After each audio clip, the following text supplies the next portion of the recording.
Please work, please work, please work. What is going on, everybody? Welcome back to the Phaithful Phanatics show live here on a Wednesday morning. Happy hump day to my man Scotty over here. We're live on DSM-Media's Philadelphia YouTube and Twitter channels. Guys, if you are new to the channel, make sure you're doing it like our boy Darius over here. Make sure you're subscribing to the YouTube channel specifically and commenting from that specific site, because for some reason Twitter and StreamYard do not allow us to see your comments still. So if you are watching on Twitter, we greatly appreciate you. But if you want to be interactive with us, head on over to the YouTube link specifically. I'm one half of your host, Dylan Davis. To my left, my faithful co-host, Scotty. The Phillies continue to win ball games. They take game one of a 3-game set up in Fenway. It took a little bit longer this show, I see. It's funny. This is what Dylan was talking about when we came into the show. His Mac has not been working properly, and it's been freezing. So we're going to have to work around that and see what he can do to get back on here. But that's why we were like, please work as we come into the show here today, because this is his first day back from the trip, getting back to his regular MacBook. So let's see, man. We'll see when we can get Dylan back in here. But we're going to talk about the Titans. Obviously, he mentioned how the Phillies just continue to rack up wins. Injuries are mounting up. It feels like right now you do feel like you'll get Trey Turner back, like we just got Dylan back. I'm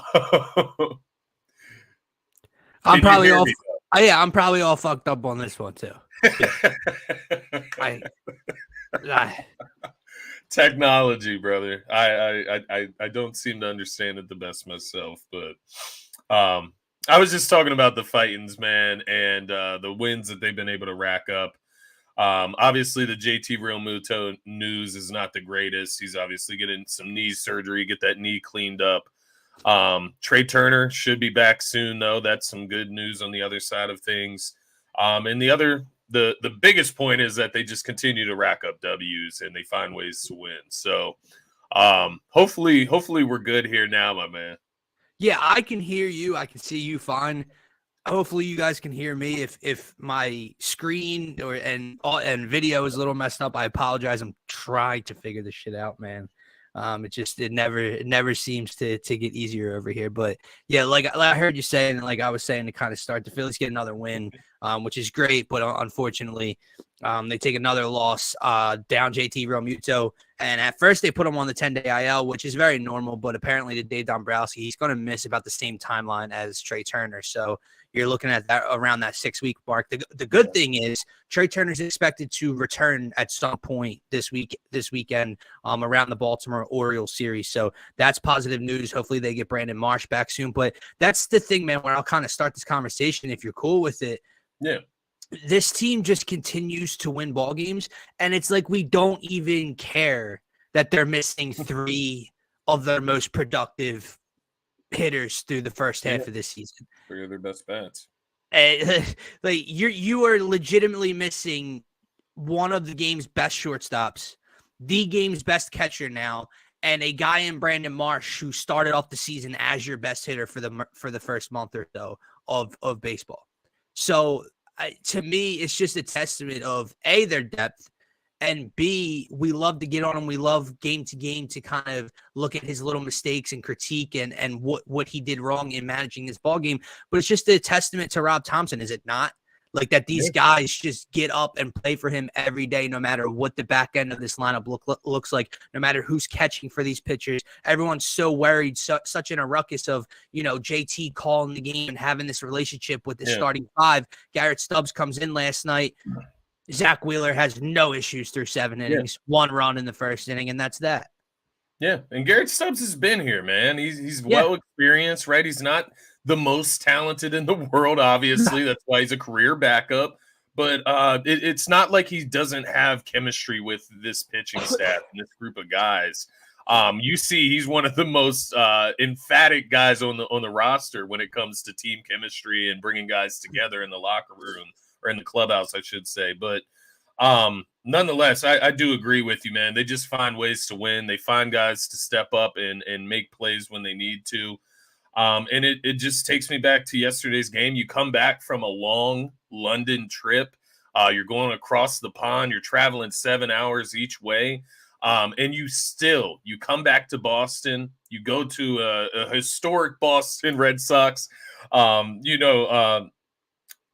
It's not like that's going to be an easy W, right? No matter where they're at as a team, they're actually pretty decent this year. But no matter where they're at as a team, that's always going to be a tough place to play up there in Boston. And they were able to come out with a W, man. There was a lot of great things mixed in there. You saw Kyle Schwarber step up in this game. You texted me about 2 that, dingers. man. Yeah, 2 dingers coming back from London. He must have been happy to be back in the States, man. Yeah.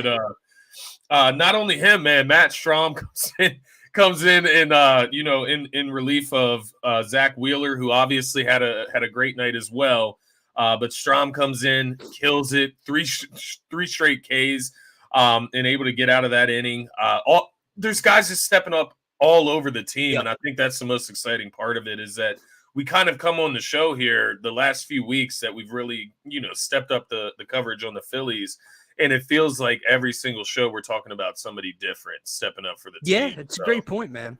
Yeah, it's a nice feeling, man. Yeah, I mean, you have a guy in David Dahl who was, pumping gas somewhere a few weeks ago, and he's hitting pinch hit, go-ahead home runs across the pond, right? So you just continue to see guys making plays. I want to play a game, we'll say next week or Friday or whatever, all-star or not. That'll be the game for this Phillies team because, I mean, you could possibly make the entire NL All-Star team full of Phillies. You look at the starting 5, they have 4 of the top I want to say 7 or 8 ERAs in the National League, and then the other 2 are Cubs, and I believe Reynaldo Lopez is the lone Brave there. So you have 4 guys in Sanchez, Nola, Wheeler, and Ranger who all have under like 2.7s, 2.75 ERAs in the National League. You have a guy in Matt Strom. You have a guy in Jeff Hoffman. You potentially have a guy in Jose Alvarado who could be looking to make all-star games. Sir Anthony Dominguez has been fantastic since May 1st. After getting off to a rocky start this year, he's found his groove. He's found his stuff. So you just have so many different guys. Bryce Harper has not made an all-star game in a Phillies uniform. Did you know that? I did not know that. He hasn't made. Now, there's been injuries and other reasons why, but he has not made an all-star game. He's won a league MVP, but he did not make an all-star game. That he did. It was just the year he was hurt, unfortunately, and couldn't play. Yeah, so he did get. He hasn't played in one. Yeah, exactly. So you have that makes a little more sense. But it does make sense in the sense of like I feel like I probably would have maybe his all-star jersey if he did. Right. Like it's one of those things. Like I don't know. I've never even thought about it, but yeah. And then TR comes in, says Strom for the all-star game. 1,000. That's kind of what we're getting at, right? Like Strom is that new name that's like really on the rise right now, picking up steam with his play lately. So it just shows you how deep the team is in talent right now. To Dylan's point, where you have guys in every single position that are operating at close to an all-star level. Like it's actually crazy to think. Yeah, man. I mean, you watch last night's game. Obviously the Phillies come out and strike first. First pitch of the game, Schwarber takes over that short right field wall. And then you come out in the bottom of the first and you're thinking, okay, you gave Wheels an early lead. He's going to settle right in. First 2 batters get to him. The second one rips a double right off the top of the fence. They end up getting the guy from third in. It's tied 1-1. You're like, okay, what Wheeler are we going to get tonight? Fortunately, you got locked down, Zach Wheeler. And not that we don't get locked down Zach Wheeler often. He's won 8 of his last 10 starts. He's 8-0 in those starts, actually, I should say.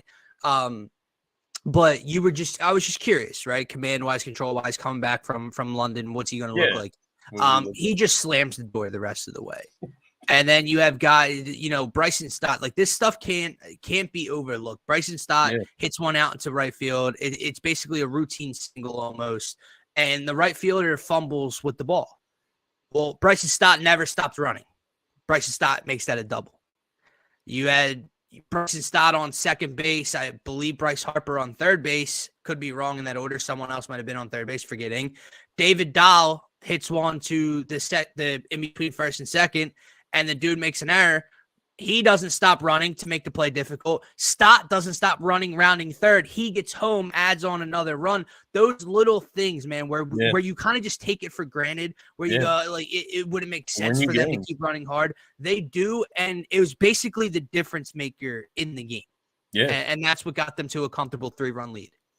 Yeah, it is. It is those little things, especially when you're coming back from a long trip across the pond to London. And that's what I thought going into this game, man. I was kind of unsure how they would come out energy wise. Would they be able to put up runs? What would Wheeler look like? What would the bullpen look like? But ultimately they come out again, man, in a moment where, like being honest, it's one of those moments where you do want to see what the Phillies are made of this season, right? Where they do have like arguably the best record in the league right now. I think the Yankees are the only ones above them right now, but they've just played more games. Yeah. But when they come back from this long trip across the pond, you want to see how they're going to respond, especially after a tough loss to end the trip too, right? Like it wasn't like they ended it on a sweep against the Mets. No, they kind of blew a game in a sense at the end there and lost it. They come back. JT's injured now. He's out for a little while, right? And you come back and this is what they answer with. They answer with a shutdown Zach Wheeler, shut down Strom, shut down Alvarado straight through. And then you are able to manufacture some runs. You get a little boost from Kyle Schwarber, and then a few other guys are able to manufacture something just to give you enough to not have to fucking sweat when Alvarado comes onto the field. So it was nice. It was nice to see them respond that way coming back from London. And it's just another moment. I say that because it's another moment where it would kind of be acceptable for a loss. Like, I'm not going to, go and rip my hair out if they lose game 1 against Boston in Boston coming back from London. Like, I would understand a little bit of a lag after that trip, but no, they just come out. Kyle Schwarber cranks too. The pitchers come out and light things up, keep things straight, and here we are, man, talking about another Phillies W, and that's how it's felt all season to an extent, man. Like, brother, outside of the first 3 series of the season, this is what the early part, life has been like as a Phillies fan. Legitimately, they have already swept the amount of series they swept all of last year at the beginning of June this year. They have a 10-game lead over the Atlanta Braves right now, who lost again last night in Baltimore. It's going to be a fun summer. I want to bring up this topic, this question to you.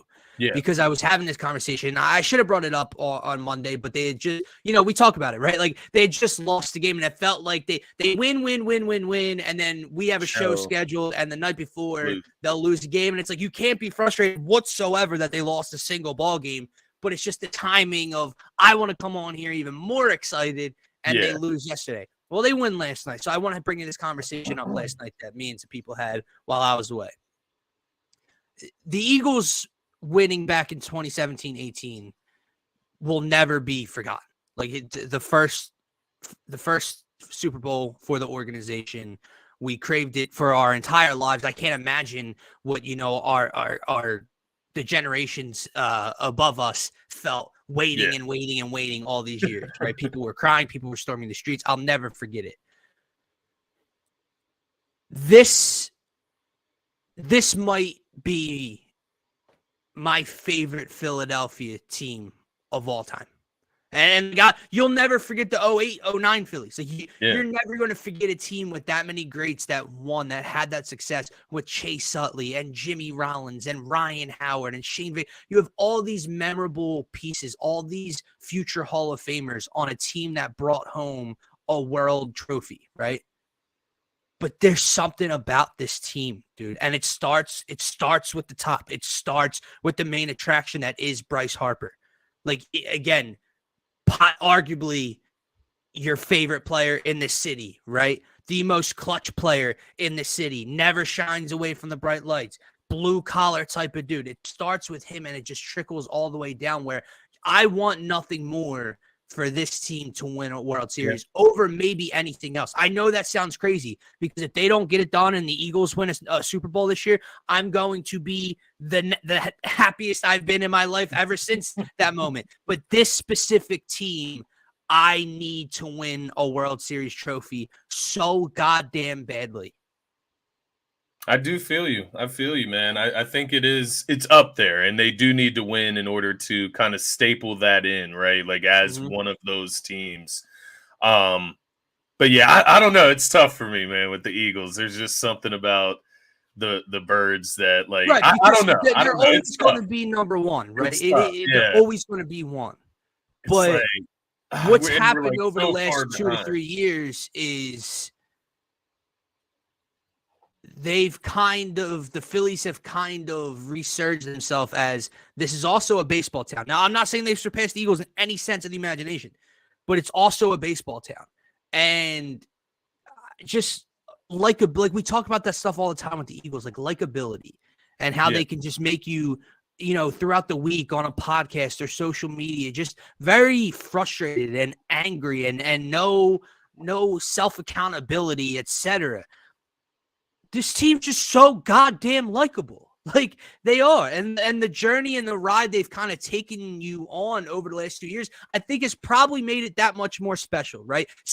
Feeling like you're celebrating with this team after each series win over the last 2 years, and then not bringing it home has kind of built up like this WWE-esque storyline to me, right? Like this big fight promo to me for when they finally get it done. It's going to be one of the most memorable things of my lifetime.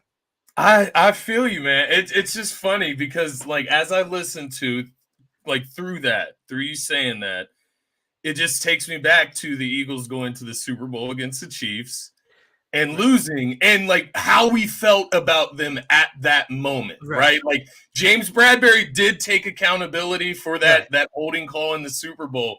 And so, like, last year, I think we just have, like, a really, really, really sour taste in our mouth from how the Eagles finished last season, man. Like, because when you think about it, they got to the Super Bowl the same year the Phillies get to the World Series. They get to last year. Now, obviously, the Phillies go back to the NLCS. The Eagles go out in the first round. So that is a little different. But it is interesting. No, I can't sit here and argue about the likability of the Phillies, though, and kind of their mentality about going about things. But no, it is interesting because it kind of just points to where a lot of Philadelphia fans, I feel like, are with the Eagles right now. It's not that they're disliked. It's a good point. I also wonder, like, not everybody's bought all the way in on this team right now. They still need to see, right? I'll tell you this. I'm all the way bought in on this. Like, just from on paper, like, I love everything they did. I'm just saying. I do the headlines right now. There's a lot of drama trying to be stirred up, and we're gonna get to that. We're gonna get to that drama in just a few minutes here and see what the comments think about it. But my question for you also between the two sports is how much of it is just the way it's like 162 games plus the postseason compared to once a week for a couple months, because it feels like, you know what I mean? Like you get each and every night throughout a long, not a dreadful summer. Summer's great, but like with sports, long, dreadful summer. Sports-wise, you're just waiting for more stuff to come. You're with this Phillies team each and every night, and they take you on a ride through August of what they're doing now. When you have nothing else, like you're just going to continue to fall in love with the product that you watch each and every night. Yeah. Like your favorite TV show, you don't want to stop watching. And to your point, like the way they're playing right now, it's very enjoyable compared to, the past season where they're barely getting into the playoffs by the skin of their teeth, like having to fight and, win this many games down the stretch to have a chance at the wild card spot. Like we're operating from a different standpoint right now too. So I also love this comment. It is interesting, man. It is interesting. I also love this comment. Oh, go ahead. No. Go ahead. No, finish. I was going to say, do they have a downfall similar to the Eagles built in them, though? Like, I'm not saying they do. They don't seem to look like that at all. Yeah. But it is interesting to think about because the Eagles were flying high. Yeah. Like weeks up until week 11 or 12. Oh, you bring that Philadelphia mindset into the show right now, man. No, you do. I'm not, man. I'm praying and I feel very confident that the Phillies have some leadership at the top a little bit better than that. To this comment, and then Martian just followed up, is exactly what I was going to get to. And you hear Buster Olney talk about it on the ESPN broadcast, and he's tweeting about it and just talking about this locker room and the continuity of this team and the family, basically, that this team is. That's the difference, right? Like, so to this first comment, by being surprised, you're surprised because of the way they fell off in the last two postseasons. What was the reason they lost? The bats went cold. They went silent. You're seeing a little bit of a similarity from the World Series back in 22 to the NLCS game 6 and 7 in 23. And then you watch them come out the first, week or two of the season, and it's a little bit of the same things. And you're getting a little bit worried and frustrated. And are they just designed this way? Are they just built this way? And by being that family, that togetherness that they have built over the last 2 years in this locker room, they said no. And listen, man, I can't remember a time. I mean, again, it's not like you hear players talk about this all the time, but this team literally laid out to the public back in February how important it was to compete in the regular season, to get off to a hot start, to get off to a good start. I've never seen a team follow it up with this type of performance. Like, they're all just locked in each and every night. And it's something, again, I think we kind of take for granted, but there it is. There it is. That little Sixers dig. Yeah. But I'm talking about the opposite of the Sixers right now. And that's the other thing that came to mind is, what does it rank? I do know this. Like, the Phillies deserve a championship more than the Sixers organization. Like, obviously. Yeah. Where do the Sixers rank on your want or need for a championship, though? Yeah, so again, bro, it's so tough, right? Because I think in the moment matters too, right? Like, when the Phillies are playing their third series of the season and the Sixers are in the second round, in that moment, all you're worried about and focused on is the Sixers fighting and scratching and clawing and trying to bring one home. But if I had to rank, if I'm being honest, and I hate ranking them because I love all four. I know we don't talk about it much. There's flyer shit all over this basement if I turn the camera around. I need them to get back into it. Matvey, please come over. But anywho, if I had to rank, it would probably it would still be Eagles one as just an overall landscape, but this specific team, it's Eagles and Phillies are on the same tier for me. Sixers slightly below and Flyers slightly below them. Although it's been a minute since we experienced real Flyers playoff hockey. I'm not talking that COVID nonsense from a couple years ago when they won the round robin and there wasn't really fans in the stadium. Yeah. Flyers hockey in Philadelphia in the playoffs is crazy. So, yeah, the Sixers, they do come third for me, but that's hard to say because I kind of look at them all as equal in a sense. But because I think for me with the Sixers, what it would do for me as a fan, like compared to other fans, like right now we are like in the doghouse. You know what I mean? As Sixers fans, whereas the Phillies, they are respected. Like, Phillies fans are respected in the MLB community. The Phillies are respected. Their players are respected. Now, Bryce Harper, he gets over other ballparks. Yeah, but the Phillies fans, they're lit for the games. Like, we have one of the best crowds, right? Mm-hmm. And that's acknowledged with the Phillies. The Eagles, same thing. They're respected around the league. Like, I do believe the Eagles organization is respected around the league. Jalen Hurts, he gets dug out sometimes. He gets a short end of the stick, whatever. There's other guys that, get underappreciated by the world, I would say. But those two teams, they have the respect. They have dignity. And the Sixers are just this other team where, like, I can't say anything in, like, a room full of Celtics fans and, other fans of teams, man. Like, I don't know. Like, even an OKC fan, can say something to me. Like they've been to a finals before the last time we had. This is another thing though that does come to mind, right? Like when you I remember, my grandpa just saying like, I just give me one, please, just give me one for the Eagles before, and you got it, and like that is the goal, right? Like to just see one, right? Because they feel like they don't come that often. But the thing with the Sixers, I do agree with you guys, man. It is so incredibly tough. Though. That's the thing with the Sixers. Right.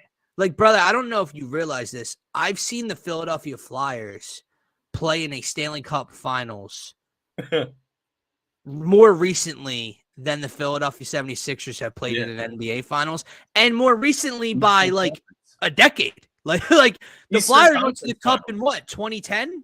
The Sixers went to the Finals in 2001. Yeah. Like, so, yeah. And we're this like Eastern, like third round. Yeah. That's a great point. Yeah. I mean, third round, Eastern Conference Finals. Like, please, I would love to just taste like one game in the Eastern Conference Finals for basketball, man. Like, here's the thing, Martian. I don't know if they don't deserve it, though. They don't deserve it. I don't know if we deserve it anymore. Yeah, we deserve it. I don't know if you'll be a fan anymore, though, because I think by that time, if they still haven't brought one home, I think you're just gonna be so disgusted. I'll stop watching basketball. Yeah, this motherfucking team is laying there at my cane, waving it in the fucking air. Oh my god! These motherfuckers doing this to me again. Oh, I can't imagine 50 years from now, 55 years from now. I just think we do get caught up, and again, I'll Mac 5 this one, Donovan, on me. This is my bad.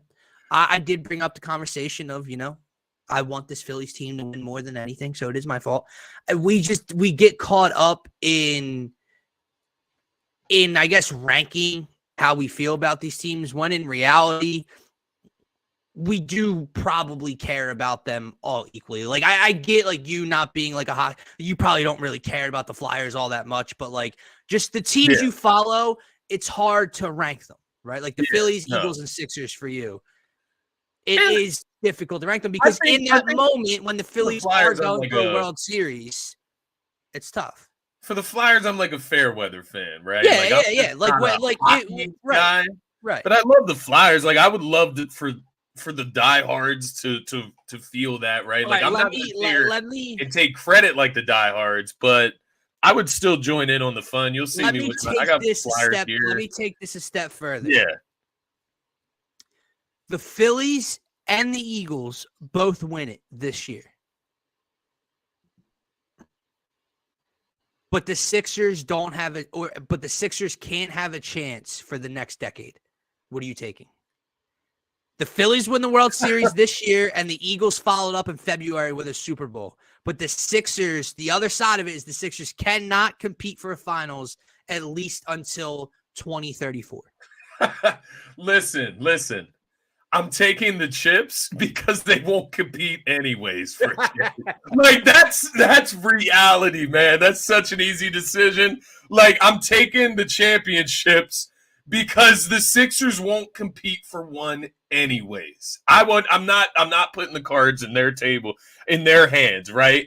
Yeah. I'm going with the for sure thing. Regardless, though, it's the same thing. Like, man, but I was gonna say it's the same thing. Like if you told me the Eagles and the Sixers win a chance, but I don't know, man. I don't know. 10 years, like the Phillies, that would mean that Bryce Harper did not win a World Series. Yeah. In Philly, whereas I feel like there's a strong chance Bryce Harper will win a World Series in Philly. Whereas Embiid, man, I would love for him to win one. I know, but it just don't. It don't feel like it. I know. What's that, man? Hey, big off season, lots of moolah to go around. Change my mind. But there's nothing they could bring in this off season that I'm gonna love so much. You know what I mean? That I'm gonna just love so much to say they're like the championship favorite. Maybe LeBron James. Maybe LeBron. How do you feel about this one? Because we did technically just get one in 2018. Now, again, that's already been 6 fucking years. I can't believe that how much time has flown by since then. It still feels close, like recently, but man, I get the premise vibe, but I just something about the birds, man. Like I don't know. I feel like because the birds do it the right way, I would rather them win a championship than the Sixers. Like I feel like the Eagles deserve it. And now we're getting into like which superstar is going to win one, right? Because it's like whatever team you're taking out that cornerstone, right? If this would mean Jalen never gets one as an Eagle, at least. Can you imagine other one would mean Embiid never gets one. Maxey doesn't get one. Never go into the Super Bowl again. Does it his first year full-time starter, but never goes back. It'd be so Carson Wentz. Like it would be so Carson Wentz. Like I mean, it just I don't know, man. It's all tough decisions. Honestly, there's no real like. You know, if the Flyers and the Phillies can win this year, the Flyers and the Sixers can win next year. Like whatever championships we can get into the city of Philadelphia, I'm going to be ecstatic about. You'll see me down at the Flyers parade if they win one. It is what it is, man. Like there are obviously you'll see me at the fucking Union parade if they get one. Right. Teams, players, like you know, we have like our own favorites of like who we want to see get to hoist that thing up. But you know what's funny though about some of these conversations, man, because I'm finding myself in it right now. Like I've always been a big believer in it's the team over the player. Like I've never gotten the fascination of I need this guy to win. No. I need the Sixers to win, whether that's with Joel Embiid or without Joel Embiid. I need the Sixers to win. But over the last couple of years, with these pieces, with Bryce with the Phillies, with Joel with the Sixers, with Maxey with the Sixers now, right? Yeah. It's like you do want those guys to be the ones to bring it home. I don't just want a chip for Joel. Like I don't want Joel. Oh, if Joel goes to South Beach and wins a chip, Joel got a chip. Yeah. Fuck that. I'm saying I want him to be the reason we bring one in for the first time in fucking 40 years. Let me ask you this. John Middleton, Jeff Lurie, Josh Harris, like, you know what I mean? Like, that's that's kind of what I'm talking about when I say, like, deserving the championship. You know what I mean? Like, well, listen, Josh Harris, Jeffrey Lurie and John Middleton are on such another fucking platform level than Josh Harris is. It's unbelievable. And I think I completely agree. Yeah. But see what happens when you're in the middle of June with not much to talk about. We start chasing dreams. We start thinking about the glory days and the rings and what can happen. Oh man, I mean it's because the Phillies are really really good this year. I agree. They're a great team, obviously, man. Yeah, but anyway, let's talk about what stands in the way of the Eagles winning a chip this year. The crux of it all, Scotty, the core of this team's issues is that the head coach and the starting quarterback's relationship. It's no bueno. It's not good. And QB1 just does not like his head coach. All right, look. All right, a few talking points here. I'm not the biggest Nick Sirianni guy in the world right now. Yeah. I wouldn't have given two shits if Nick Sirianni was let go at the end of last season. I thought he lost the locker room. I cannot stand what he did in terms of, the defensive play calling, but not the offensive play calling, sticking his nose in the offensive play calling, et cetera, et cetera, et cetera. With that said, I'm giving Nick Sirianni another chance, another try with these new coordinators, with these new additions, because I still love the fire, the person that is Nick Sirianni, right? Yeah. I love Jalen Hurts, the player. I sometimes have problems with how stoic and serious Jalen Hurts tries to be, almost where it's too much, right? And it's not for like real. A brand. I have different opinions of these guys from time to time, just in terms of their personalities. Maybe there's something to it. Maybe there's something in these little tidbits of these comments where Jalen necessarily doesn't always have Nick's back when Nick seems to constantly have his back no matter what. Maybe. But can we fucking stop with Jalen Hurts not liking and possibly despising Nick Sirianni. Like, this is what we're doing. In what world is this for real? Yeah. And here's the thing, TR. This is the point. I do get it. It was a layup question. All he had to do was fire away with something positive, something nice. I think it's just him being that, like, just almost passive aggressive, playing things off as stupid questions. Remember when we lost the Super Bowl Remember when we lost to Tampa Bay last year, and they were asking the players what's happening with the coach situation, and they all played it off as dumb, right? Like, as if they had no idea that this was even a conversation. Well, why wouldn't he be back? Well, what? That type of that's what I'm getting. That stoic, like, playing these questions off as stupid to him. Because nothing needs to be asked that way. When in reality, all he had to say was something nice or positive to shut the door on the whole thing. Exactly. And I think the biggest thing for me is, like, I did see the clip, TR. I did see the one you were referencing, and I've heard them talk about it on the radio here in Philly. And, they use this word nurturing the relationship between, Jalen Hurts and Nick Sirianni, and, like, nurture. Like, these are not little kids, man. They're grown men getting paid millions of dollars to work together to do something special and honestly do something that they both love. There's no reason for there to be, like, tension, I feel, between these two guys. That it looks like Nick is a pretty reasonable dude. Looks like Hurts is a pretty reasonable guy. And the biggest thing for me is, like, how we sit here and we praise Jeffrey Lurie. We sit here, we praise Howie Roseman for this culture that they've built. Right. But then we just assume that they would not be able to read a room with Nick Sirianni leading the table in it. Very true. And that, to me, is just odd. Like, we can't praise culture and then not acknowledge and then act like they're not building, not a part of that. Right. Like, it's a very good point. It is odd. And to your point, that is Jalen Hurts. That's just how he talks, man. Like, he's not going to give you, like, the juiciest answer. And maybe it's because he didn't give you, like, a fashionable quote. But at the end of the day, I think when you bring in Kellen Moore, you bring in Vic Fangio, Nick Sirianni says he is taking a step back from play calling. And then you ask Jalen Hurts what Nick Sirianni's doing.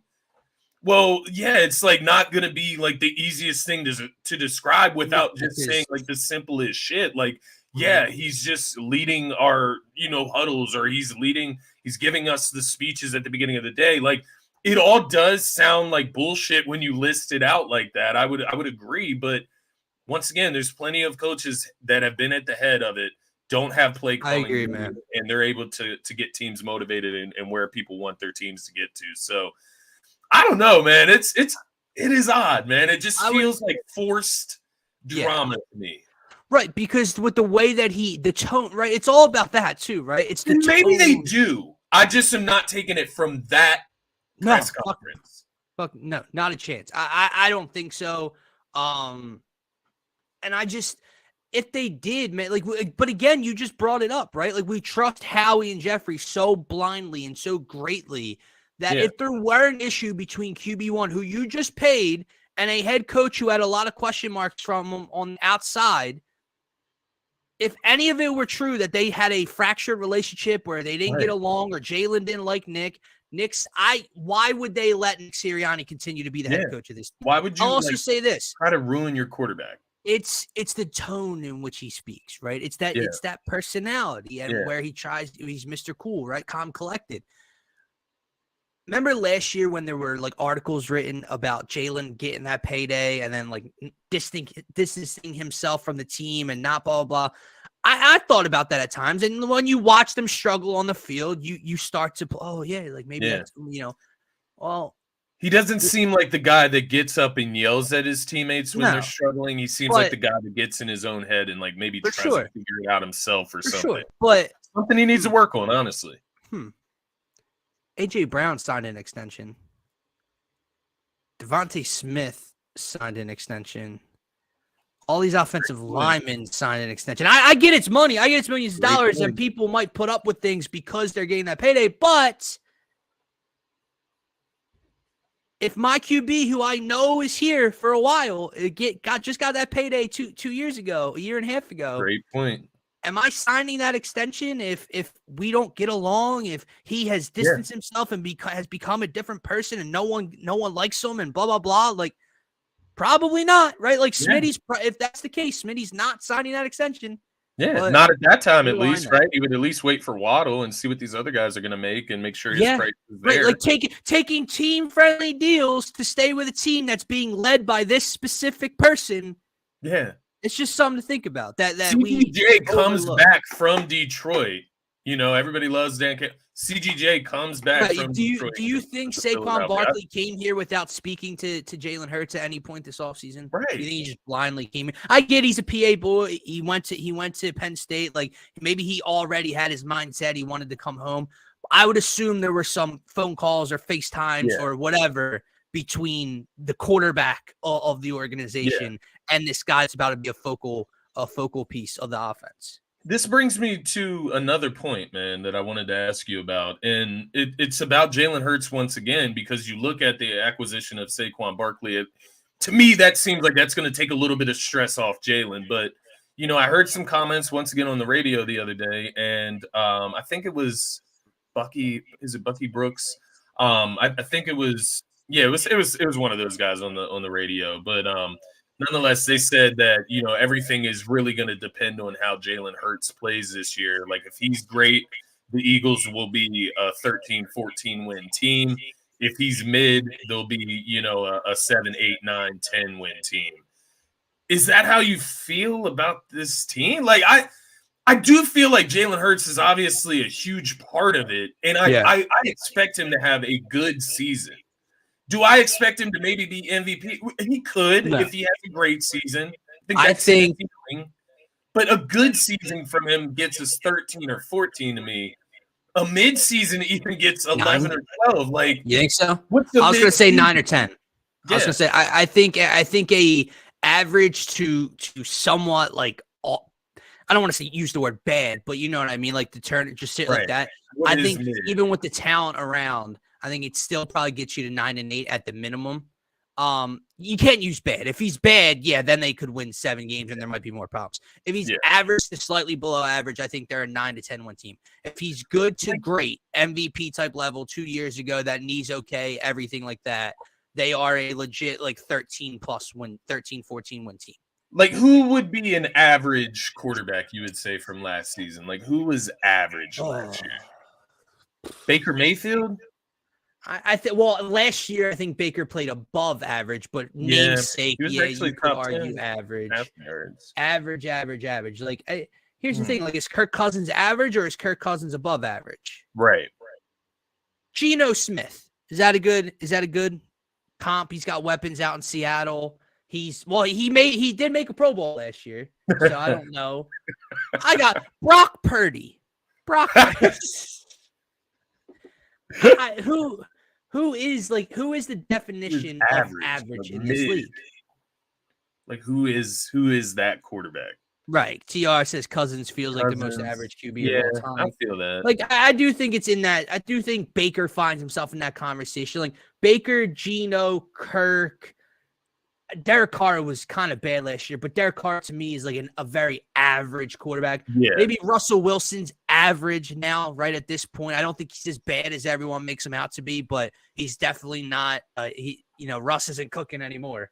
Like, to me, I guess, like, what would an average season for Hurts be? Let's look at his last couple years, man, because he had the MVP caliber season the year we go to the Super Bowl.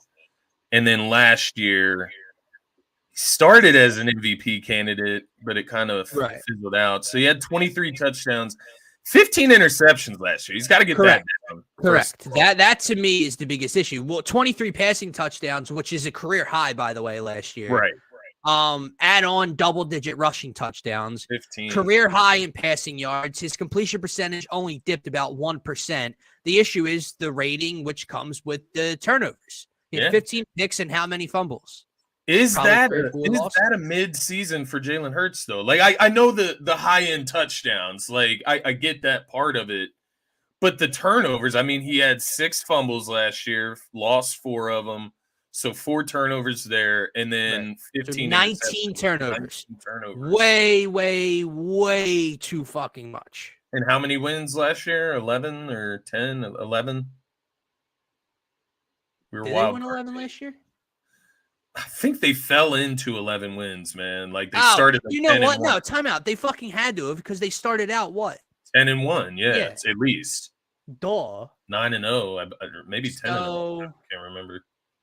of course their fucking thing from last year doesn't come up, but whatever. Yeah, somewhere around there. Oh, they were 11 and 6. There it is.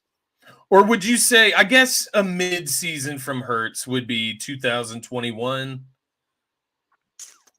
3,100 passing. I don't know. That's like his low, though. You know what I mean? Like, I is would that say, all right, I'll give you this. I'll say a midseason from Jalen Hurts is around 64, 63% completion percentage, 3,500 yards passing, 21 passing touchdowns, and 10-ish?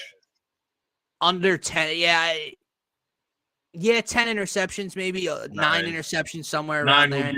would be 9. It's not 9. Nine's Nice. under double digits is a good Yeah. point. But yeah, that would be an average season for him. And I do You think add the in over rushing- 500, 600 yards rushing, double-digit rushing touchdowns. I think the rushing's going to go down, though. Like, it should, right? Like, or is that taking too much out of Right. the offense if you do that? Right. Like, I don't know. I don't know. What if that knee's healthier? And again, you don't want to risk it by rushing him, but also it is Right. the weapon that you had 2 years ago, and you add in Saquon with that dual threat ability. So it's going to be interesting with what Kellen Moore does, man. But I do, to your point about that Bucky Brooks comment, I do think he's kind of right in my opinion, because when you look across the board at this roster, again, what are we worried about on this roster right now? The defense. Sure, right, because it's the bigger question mark from last year, I'd say. But I'm talking about like what they've added. Like you went out, you brought back CGJ, you brought in Devin White, you traded for Bryce, you signed Bryce Huff, you drafted the 2 top corners. Like they've made strides defensively. Yeah. So what, like position wise, what are we really worried about? Linebackers still, but you did add Devin White. You added some special teams guys that could play. You know, Nakobe Dean gets healthy. So outside of that, like he is, I don't even want to call him the question mark. Like he took us to a Super Bowl, was an MVP candidate, got his money. Like he is a solidified, to me, like around a top 5 quarterback right now. Yeah, that is fair. But he was a question mark at times last year. That is fair. So to me, like the boat's going to move as Jalen moves. Yeah, that's fair. And if he's on that level with this talent, they're a bona fide Super Bowl favorite. If he's what he was in the second half of last year or anything close, they're well, I don't want to say a wild card team because I think they win the division no matter what with around 11 wins, but they are a second round exit probably. I won't say they're a first round exit, but I don't think they're an NFC Championship team. It's interesting because it's like if Kellen Moore comes in, styles this offense, and makes things easier for Jalen. Maybe he's not doing as many of those deep threats. Maybe he's not running the football as much. Maybe there's more dump offs. There's more running back screens. More slants over the middle for shorter throws. Maybe it switches up his style to where he's not doing the craziest things, right? But it's still a massively productive offense because you just have a ton of talent. Like that's kind of what I'm getting at in a sense. I do agree. Like, can the talent mask do anything crazy? He just has to get the ball to these guys, like these star players. Maybe, but I do know what you mean, though. But let's just take out regular season. Take out regular season because the focus is the playoffs, right? And I get my thing is like we've seen Dallas have wildly talented offenses and rosters. It's fair.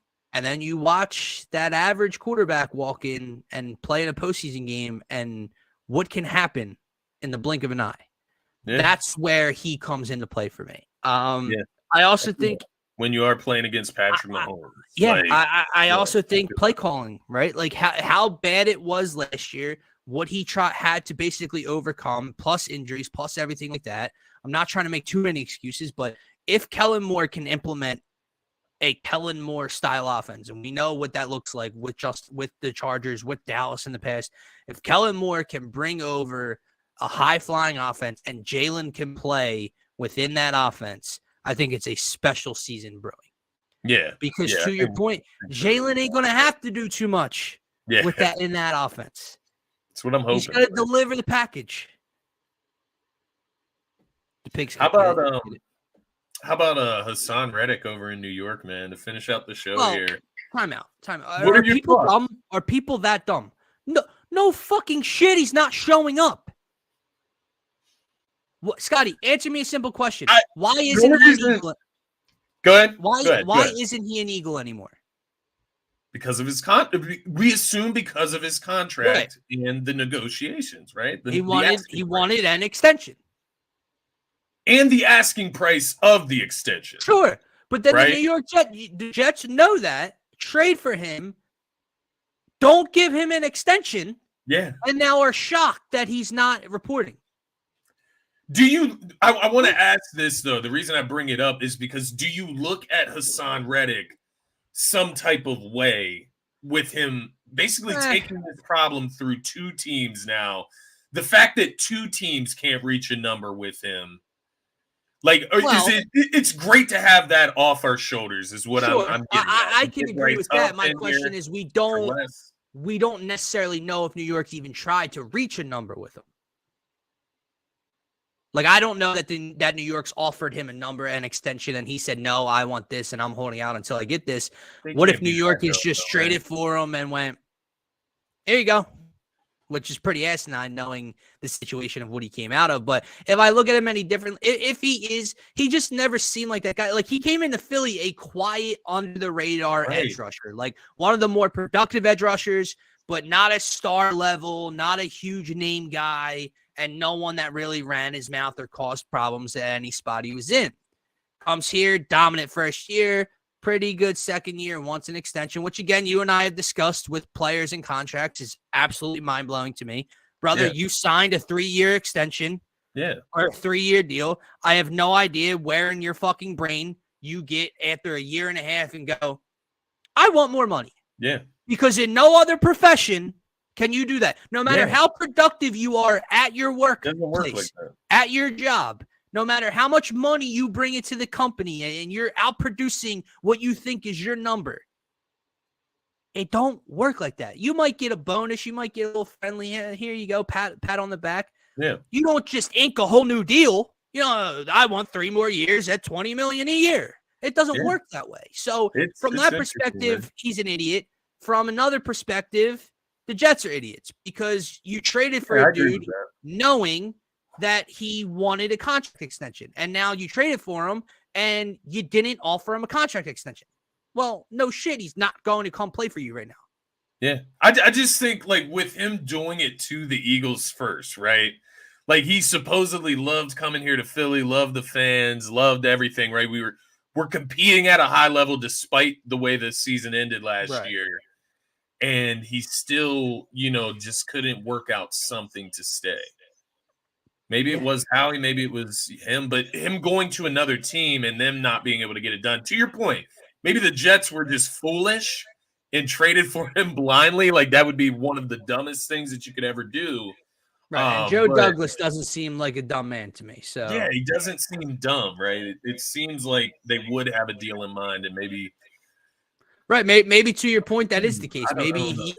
Maybe they're just not coming to the number that Hassan wants, and he's going to try to get what he can, and we'll see. But if I've learned anything, Scotty, from the Blake Snell and Jordan Montgomery situations past MLB offseason and what they're doing right now, it is go with your gut if you're some of these teams when it comes to some of these guys looking for a payday or free agent. Some guys are worth it. Some guys you just know, and some guys you'll do it for. But if you're hesitant to give a guy a number, it's probably for a reason. Yeah. And Scott Boras held out his 2 clients. They each wanted long-term deals. Blake Snell actually passed on a long-term deal. They both took a 1-year kind of prove-it deal. Snell might have taken more, I forget, but Montgomery definitely took a 1-year deal with Arizona, and they both fucking stink to start this year. So, yeah, man, Anything else? We have an NBA Finals game tonight, along with a Phillies game. Who you got, man? You had the Celtics. You were feeling the Celtics money line. Yeah. What's that spread looking like still? I haven't checked in a little bit. They're still around like 2 points. 2.5. Well, on the score app, it's 2.5. Let's see what DraftKings said. 2.5. Yeah. Yeah. And that's Dallas's way, right? Dallas is minus 2.5. Yeah. Yeah. I just think it's a little. I don't know. I think it's too much. I know you give credit to the home team, and I get in an NBA Finals matchup. It's the two of the best, right? It is the two best, so you are going to favor the home team, right? If the Sixers were playing whoever and they lost the first 2 games and came home, I'd be like, how are the Sixers not favored at home? Like I said, if you are these, but again, here's how the odds makers make their money. Right? It's how Vegas makes its money, man. But yeah, if you watched how the first 2 games played out with the absolute thumping in game 1, and then just a steady 8 to 14 point beat down in the second half when the Celtics didn't even shoot well and Tatum hasn't shot well, etc. Yeah.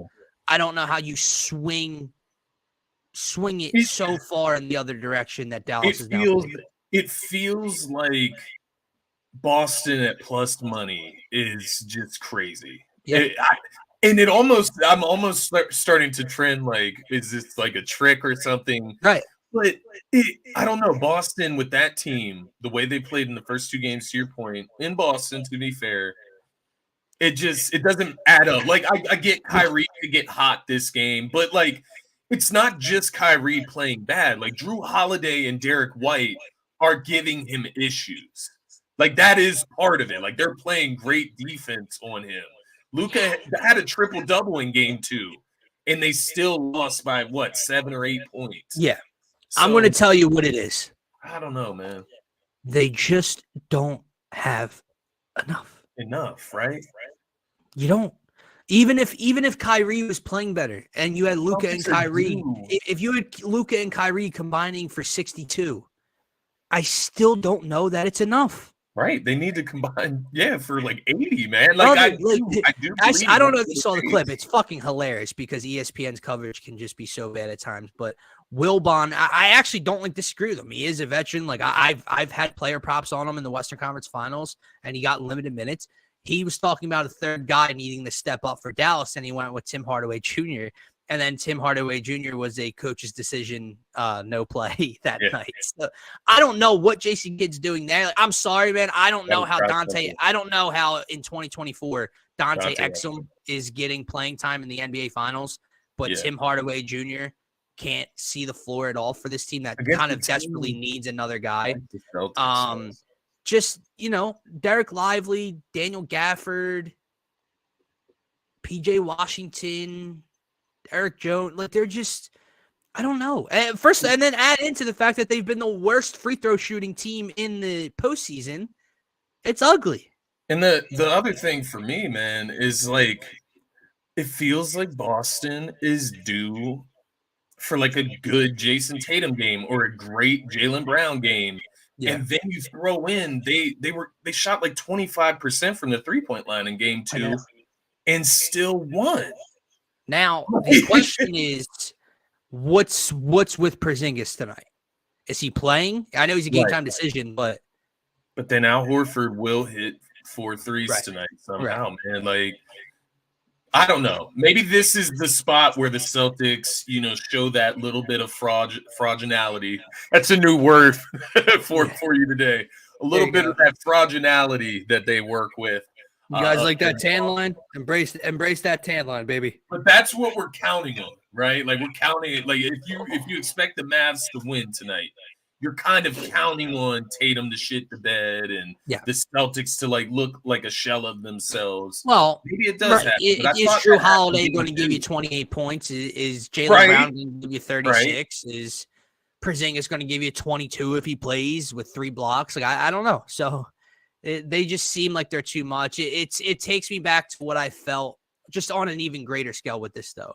Like, when we played the Astros back in the World Series, and I know we were uber talented and we were so hyped, and we actually had a 2-1 series lead, but heading into that series, being the big bad Astros just always around in that time, it just felt like it was Goliath.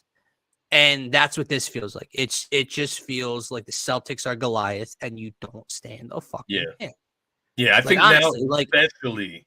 I just think Dallas is a bad playoffs. matchup, man. And I get like the playoffs work a certain way, and you got to beat teams. But I do.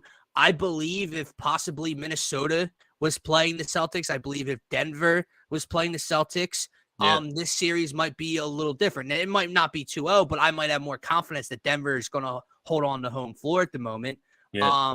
I don't get that with I don't feel that with Luka and the Mavs. Because like it's great, it really is great to have that superstar in Luka on the biggest stage. It's like what you pay to see for. It's what you want to watch is a superstar play on the biggest stage. But they have no one else, man. They say so. Like game 2, right? You lose that by 7. Celtics shoot the ball horribly from 3. You do have guys step up in this game. Like PJ Washington gave you 17 and 7. Derrick Jones Jr. gave you 11 and 3. Gafford gave you 13 and 9. It's Kyrie Irving, right? Like he was the problem there. It's not even like this third guy that they're mentioning. You know what I mean? Like, what else do you want PJ Washington to do? And that's kind of how I view it. Whereas the Celtics, I feel like they still have some room to grow here in the series. As weird as that sounds, man. We'll see tonight. This is going to be like that turning point. If the Mavs lose tonight, they're getting swept. So this will be kind of that official turning point in the series. If it's have you seen? I'm sorry. Before we wrap up, have you seen the Scott Hansen video on Twitter yet? No. So like some dude got in a car accident and his car's like flipped. And he's making a TikTok about it. Like he reaches into the car and like grabs like half a watermelon out, and he's like recording it. And then in the background is motherfucking Scott Hansen, dude, recording this dude, calling him a clown, like saying like this dude like he just caused the car accident, and now he's making a TikTok about it. Like bro, if it's not Scott Hansen, it's the greatest impersonator and sound alike and look alike ever. I need to find that, man. It's great. It's fantastic. Also, before we get out of here, man, I did see in the comments and I just saw on Twitter, but Jerry West, yep, apparently passed away. So RIP to him, man. He was actually one of the cooler old heads, one of the cooler Hall of Fame guys. Didn't really have like that asshole mentality, if I do say so myself. But RIP to the logo, man. Yeah, our friend Hembo had a tweet I just saw. Jerry West, possibly the greatest week in sports history.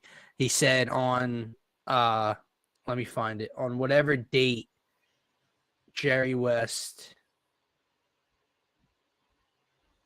Yeah, on July 11th, 1996, Jerry West traded Vlade Divac for Kobe Bryant. On July 18th, 1996, Jerry West signed Shaq as a free agent.